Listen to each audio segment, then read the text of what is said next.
Um, Ruto and Mudavadi are supporting what Samia'S has done to Kenyans, activists. Mother Karua, Hanifa, and of course, Boniface Mwangi were deported. And that means that Kenya is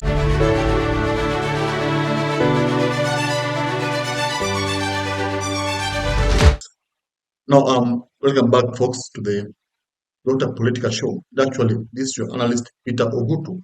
Now, of course, here we decode power and dissect Kenya. Now, right now, what is now trending in Kenya is Tanzania's president Samia Suluhu. For actually, she's trending for deporting Martha Karua, of course, detaining Boniface Mwangi in Tanzania. Now, what's come out is that the government is happy with what has happened. In fact, I even wonder, like I know any country should protect its citizen. But here's a case whereby the government of Kenya, William Samoei Ruto, is actually quiet.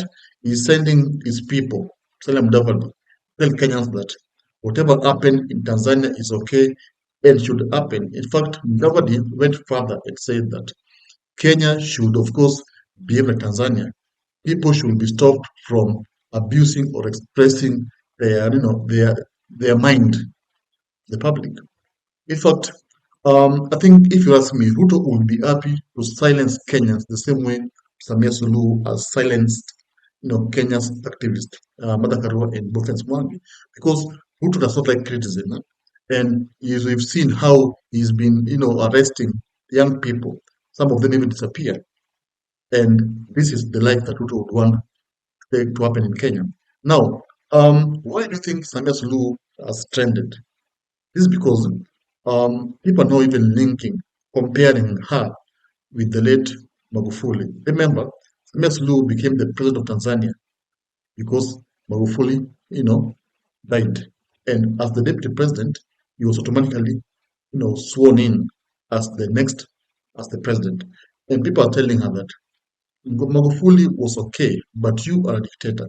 That's what people are telling her. In fact, even she has even arrested Duliso, a main competitor in the coming elections, as a way of silencing him not to contest. So she's trying to do the Idi Amin way. That's what people are saying. In fact, people are comparing her with dictator Idi Amin.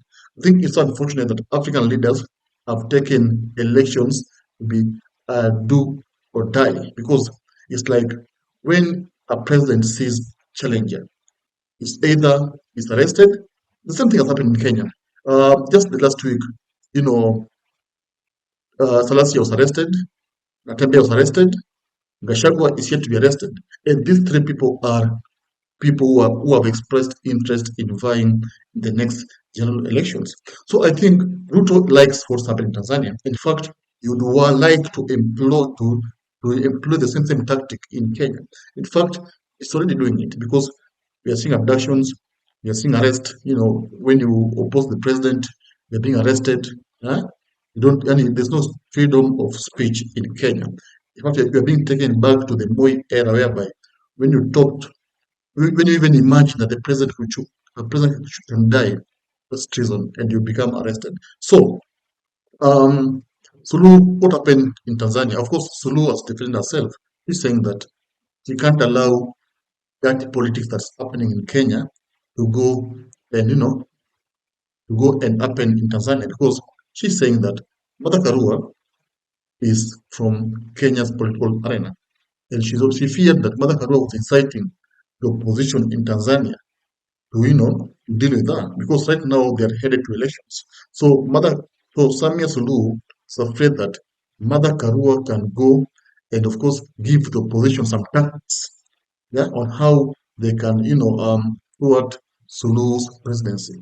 But of course, Martha Karua was going to represent Tunisia, because Tunisia is not having a case treason. So Martha Karua is his lawyer, but Samia Suluhu is not taking anything of that. In fact, she's saying that Kenyans should take back their stupid politics back to their home, and they should not go and, of course, infect Tanzanians She does not like Tanzanians to be awoken because she's afraid that if Tanzanians, emulate what's happening in Kenya, Tanzania can be chaotic because Suluhu's authority in Tanzania is as in she's using thorax, because arresting with the opposition, stopping people from doing what. When you talk, you get eliminated. In fact, so these are the tactics that she's employing in Tanzania, and these tactics they are going well with Williams and Ruto. That's why Ruto has not been, condemned whatever happened in Tanzania. He's quiet. In fact, he sent Salem Davoti and go and say that what is happening in Tanzania is okay. Kenyans should stop their stupidity. That is what Mudavadi said yesterday. So tell me, do you really think that Kenya's democracy is not destroyed because we're having a president who does not care about, you know, human rights, freedom of speech, name them. And do you think Ruto and Samia Suluhu will, come together and of course support each other in each elections? Because right now, we're supporting Suluhu in the election. And Suluhu, of course, might support Ruto in 2027. So do you think these two presidents, they have mutual benefits? They want to support each other in ruling East Africa? Or do you think whatever happened in Tanzania was supposed to happen? Do you think Boniface Mwangi went there to insult the president? That's why he was detained, because right now he's still detained. And people don't know what charges will be leveled against him. So tell me the comment section.